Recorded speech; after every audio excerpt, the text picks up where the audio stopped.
بسم الله الرحمن الرحيم الحمد لله رب العالمين والصلاة والسلام على رسول الله وعلى آله وأصحابه ومن تبعهم بإحسان إلى يوم الدين أما بعد. جی الحمدللہ پچھلی مجلس میں یہ جو طہارہ کا پہلا باب جو تھا باب المیاں، تو یہ آخری حدیث مکمل ہو گئی تھی. عمل کرنے کے اور حکمت سے آگے دوسروں تک بھی پہنچانے کی توفیق عطا فرمائے. اس کے بعد یہ باب الانیہ شروع ہونے والے تھے. اس سے پہلے آخری حدیث کا تھوڑا سا مراجعہ کر لیتے ہیں کہ آخری حدیث جو ہمیں دیکھی تھی آپ سے سننے فرمائے کہ ما قطع من البہیمۃ وہی حیۃ فہو میتۃ. اس کا کچھ مراجعہ کرتے تھے. اس میں جو اہم حکم کیا نکلتا ہے یہ زندہ جانور میں سے اس کا گوشت کاٹ کے کھانا حرام ہے. نہیں، اس سے ایک حکم جو عام حکم علماء نے بتایا تھا جو اسی حدیث سے نکلتا ہے، وہ تو آپ کی بات صحیح ہے، لیکن جو ایک عام حکم سے یہ ہوتا ہے کہ آپ اس کو ہر چیز پر چسپان کر سکتے ہیں. یعنی صرف جانور بولنے کے علاوہ آپ یہ بولیں گے کہ جس چیز میں سے بھی اگر کوئی چیز الگ کر لی جائے اس حالت میں کوئی زندہ ہے تو اس چیز کا حکم اس کے میت کی طرح ہوگا. یعنی جیسے وہ چیز اگر مر گئی ہو اور تب اس کا حکم کیا ہوتا ہے، وہی اس کٹی ہوئی چیز کا حکم ہوگا. جس طرح علماء نے اس کو عربی زبان اور عام طور پہ کوشش کیا کرے طالب علم کے جو جملے ہوتے ہیں ان کو عربی میں یاد کیا کریں، قرآن مجید حفظ کیا کریں، احادیث چھوٹی چھوٹی احادیث جو شروع میں ان کو یاد کیا کریں جو روزمرہ اس کے کام آتی، کہ اس کو بہت زیادہ فائدہ دے گی دین میں. یعنی احادیث یاد کرنا بھی آسان ہے، اور اگر وہی یاد کرے گا الفاظ جو آپ سے سن کے الفاظ ان میں برکت بھی بہت ہے اور اس کو بہت سارے مسئلے بھی الفاظ سے یاد رہیں گے. اسی طرح علماء نے جو اس طرح کی یہ جو الفاظ بتائے ان کو بھی یاد رکھیں. تو انہوں نے بتایا کہ ما ابین من الحی فہو کمیتتہ، یعنی کسی زندے میں سے کوئی چیز اگر الگ کر لی جائے تو وہ اس کے مردار کی طرح ہے. مثال کے طور پہ ہم نے جیسے بتایا تھا کہ انسان ہے، انسان اگر مر جاتا ہے تو اس کا کیا حکم ہوتا ہے؟ انسان ناپاک نہیں ہوتا، ناپاک نہیں ہوتا، نجس نہیں ہوتا، لیکن اس کا جو اعضا ہے اس کو کھایا نہیں جاتا ہے. تو انسان کے جسم میں سے اگر کوئی چیز کاٹ لی گئی، الگ ہو گئی، تو وہ چیز جو ہے وہ نجس نہیں ہوگی، وہ ناپاک نہیں ہوگی، لیکن وہ کھانے والی چیزوں میں سے نہیں ہے. ٹھیک ہے. اسی طرح اگر کوئی جانور معقول اللحم ہے، یعنی جن کا گوشت کھایا جاتا ہے، اونٹ ہے، گائے ہے، بکری ہے، جس طرح ہم نے وہ بتایا بھی تھا کہ پہلے جو تھا اسلام سے پہلے کیا کرتے تھے، اونٹ کی کوہان کو کاٹ کے اس میں سے چربی لے لیتے تھے. اونٹ بیچارہ زخمی ہوتا، پھر کچھ وقت کے بعد وہ پھر چربی دوبارہ آ جاتی. اسی طرح دمبے وغیرہ ہوتے تھے، ان کی بھی لاڑ ہوتی ہے پیچھے کی طرف، اس کو بھی کاٹ لیتے تھے. تو یہ جانور کو ایک قسم کی تعذیب بھی دینا ہے، اوپر سے وہ چیز لے لی. تو جانور جب مر جاتا ہے تو اس کا کیا حکم ہوتا ہے؟ وہ بھی حرام. علماء بتاتے ہیں وہ نجس بھی ہو جاتا ہے، نجس بھی ہو جاتا ہے اور حرام بھی ہو جاتا ہے. یعنی ناپاک بھی ہو جاتا ہے اور اس کا گوشت بھی حرام ہے کھانا، دونوں چیزیں. تو اسی طرح جو چیز ابھی اگر جانور زندہ اس سے کاٹ لیا جائے، چربی ہو یا کچھ بھی ہو، تو وہ حصہ اس کا ناپاک بھی ہو گیا اور حرام بھی ہو گیا. تو اس کٹی ہوئی چیز کا اسی کے مردار کی طرف حکم ہو گیا. اور اسی طرح ہم نے پھر بات کی تھی وہ چیزیں جن کا مردار جو ہے وہ حلال ہوتا ہے. وہ کون سی چیزیں تھی؟ یہ ٹڈی اور مچھلی. ہاں، مچھلی اگر مر جائے تو اس کا کیا حکم ہے؟ وہ پاک بھی ہے اور حلال بھی ہے. اور حلال بھی ہے. ٹڈی بھی اسی طرح ہے. تو ٹڈی سے اگر کوئی حصہ آپ نے کاٹ لیا کہ ٹڈی زندہ ہے تو اس حصے کو کھا سکتے ہیں، وہ حلال ہے. تو یہ حکم اس پچھلی حدیث سے نکلا تھا. آج انشاءاللہ پھر یہ دوسرے باب پہ جاتے ہیں، باب الانیہ. جی بسم اللہ کریں، شروع کریں، پہلی حدیث پڑھتے ہیں. بسم اللہ. عن حذیفہ ابن یمانی باب الانیات آنیہ. عن حذیفہ ابن الیمانی رضی اللہ عنہ قال النبی صلی اللہ علیہ وسلم لا تشربوا فی آنیۃ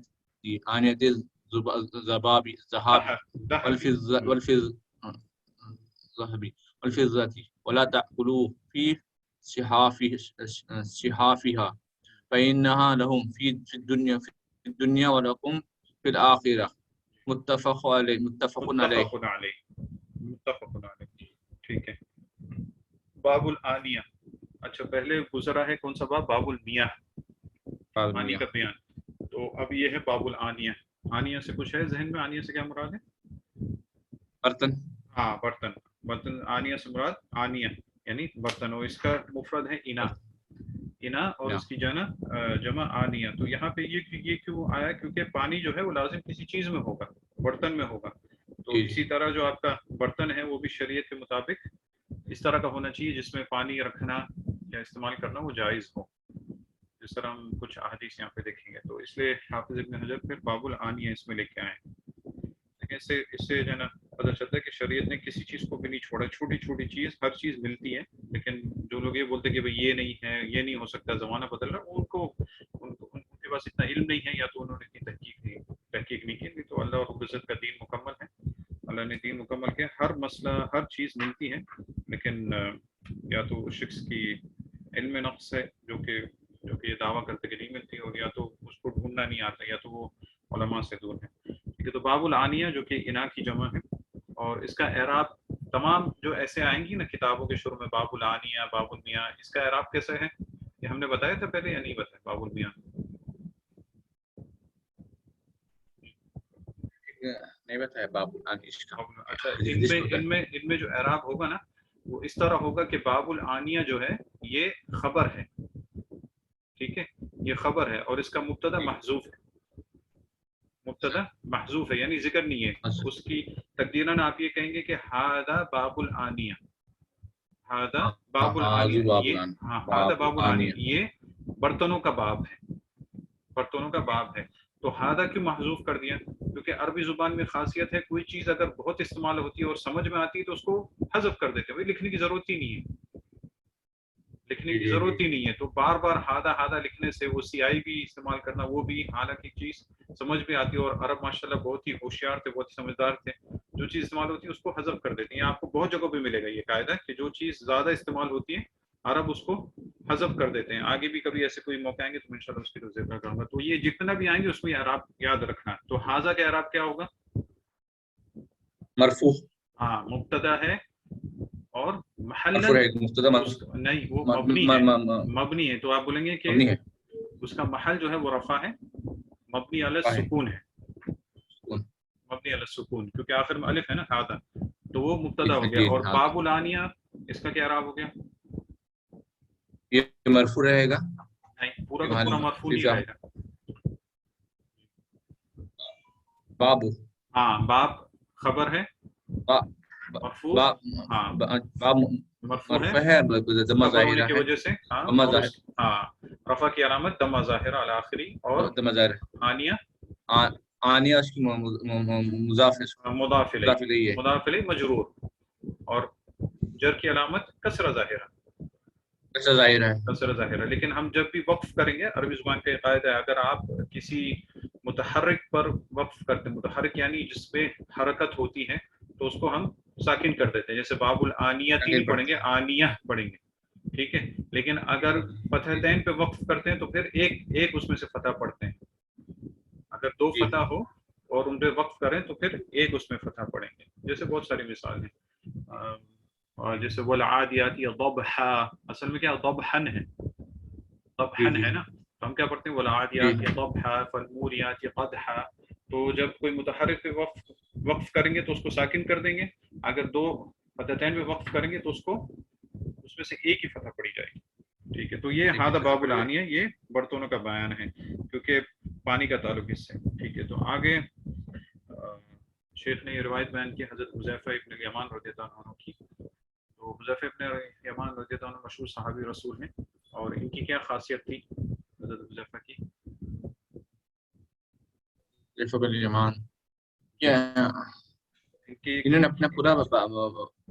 انہوں نے اپنا بغیچہ الگ رام کر دیا. نہیں وہ ہے حضرت ابو طلحہ ہے. ابو طلحہ، ہاں یہ حضرت حذیفہ نے بیان، انہیں کہتے ہیں صاحب السر رسول اللہ صلی اللہ علیہ وسلم، یعنی آپ صلی اللہ علیہ وسلم کے جو رازدار ساتھی، صاحب السر، یعنی آپ صلی اللہ علیہ وسلم نے انہیں کچھ راز کی باتیں بتائی تھی. اس کا مطلب یہ نہیں ہے کہ ایسا دین آپ کو دیا جو دوسرے مسلمانوں کے پاس نہیں ہے، ایسا نہیں ہے. دین آپ صلی اللہ علیہ وسلم نے تمام امت کو پہنچا دیا، بلکہ سر سے مراد یہ ہے کہ آپ صلی اللہ علیہ وسلم نے کچھ ایسے لوگوں کا نام انہیں بتایا جو کہ منافق تھے. انہیں کچھ منافقین کا نام بتایا جو کہ اس ٹائم تھے. تو حضرت عمر رضی اللہ عنہ کے بارے میں آتا ہے کہ وہ دیکھتے تھے کہ اگر کسی کا جنازہ آیا، اگر حذیفہ رضی اللہ عنہ ادھر تھے نماز پڑھتے تو وہ بھی آ کے شامل ہو جاتے، اور اگر نہیں ہوتے تو وہ بھی ان کے جنازے میں شامل نہیں ہوتے. اور کچھ علماء سے میں نے سنا روایت ہے، لیکن مجھے یہ روایت ابھی میرے ذہن میں نہیں ہے یہ ثابت ہے کہ نہیں، کہ حضرت عمر خود بھی پوچھا کرتے تھے ان سے کہ کہیں میرا نام تو ان میں لسٹ میں نہیں ہے. حضرت عمر جیسے صحابی حضرت حذیفہ سے پوچھا کرتے تھے کہ آپ سے نے جو لسٹ بتائی ان میں کہیں میرا نام تو نہیں. اور ہم لوگ ٹوٹی پھوٹی نماز پڑھ کے اپنا آپ کو دنیا کے سب سے بہترین مسلمان سمجھتے ہیں، اور یہ مسلمانوں میں دوسرا خلیفہ حضرت ابو بکر کے بعد سب سے بہترین شخصیت، اور وہ یہ حضرت حذیفہ سے پوچھتے ہیں کہ منافقین میں میرا نام تو نہیں ہے. تو یہ حضرت حذیفہ بن یمان رضی اللہ عنہ، ان کے بارے میں علماء لکھتے ہیں یہ اور ان کے والد دونوں صحابی تھے، یعنی یمان جو ہیں وہ بھی صحابی تھے. تو اس کا اعراب دیکھتے ہیں. ان حذیفہ، یہ حذیفہ کا اعراب بتائیں. یہ منصوب ہے حذیفہ منصوب ہے. یہ سوری مجرور ہے. ہاں مجرور ہے. کیوں مجرور ہے؟ ان کی وجہ سے، کیونکہ ان حرف جر ہے. بالکل صحیح، ان حرف جر ہے، حرف جر ہے، اسم پہ داخل ہوا تو اسم اس کے بعد مجرور ہو گیا. لیکن فتح مجرور کیوں جاتا ہے. تا پہ فتح کیوں آخر میں؟ یہ نیابت الکسرہ فتح نیابت الکسرہ ہے. نہیں پہلے وجہ بتائیں کیوں. کیونکہ ہوتی ہے حذیفہ یہ ممنوع من الصرف میں، ممنوع من الصرف ہے، اور عالمیت ہے، اور عالمیت کی وجہ سے، عالمیت ہے، اور تا تانیث ہے. ہاں تانیث کی وجہ سے، علمیت اور تانیث، اس میں دو علتیں پائی جاتی ہیں. ایک علمیت کیونکہ یہ نام ہے، یعنی یہ کیا بولتے ہیں، نکیرہ نہیں ہے، خاص نام ہے، علم ہے.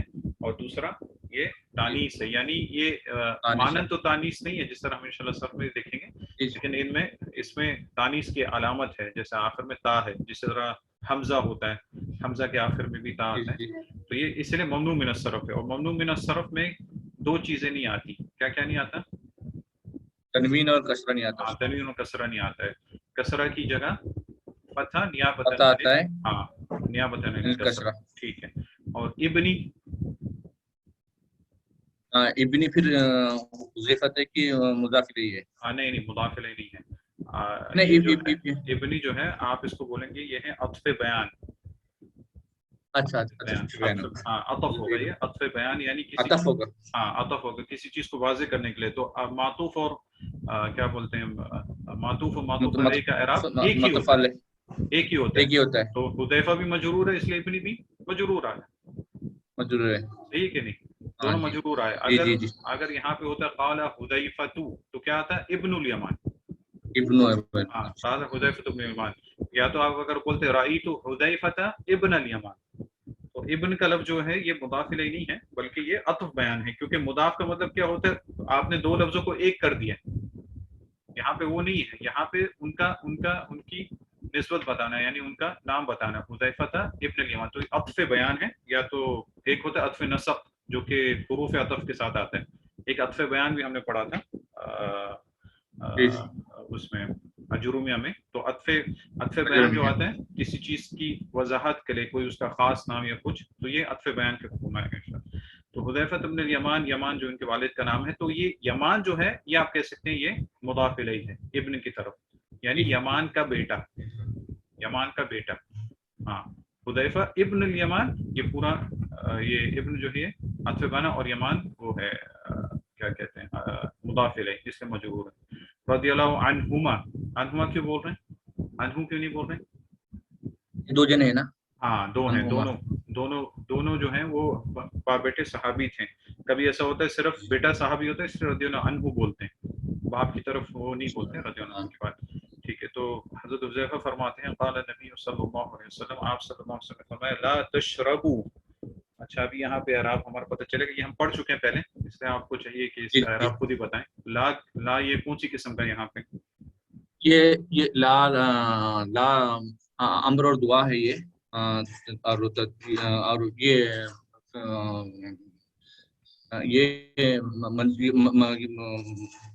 نسب دیتا ہے ماضی کو، مضارع کو. نہیں، ہم نے لا 3 قسم کے دیکھے تھے نا، عام طور پہ 3 قسم کے، ہاں اور بھی ہیں لیکن عام طور پہ ہم نے جو دیکھے ہیں، ایک لا نفی ہے، لا ناہیہ، ہاں لا نفی لا ناہیہ ہے، ایک ہم نے لا نفی دیکھا ہے، ایک ہم نے لا ناہیہ دیکھا ہے، اور لا نفی اور للجنس دیکھا ہے. جی جی نفی للجنس، تو یہ کون سے والے میں سے ان تینوں میں سے؟ یہ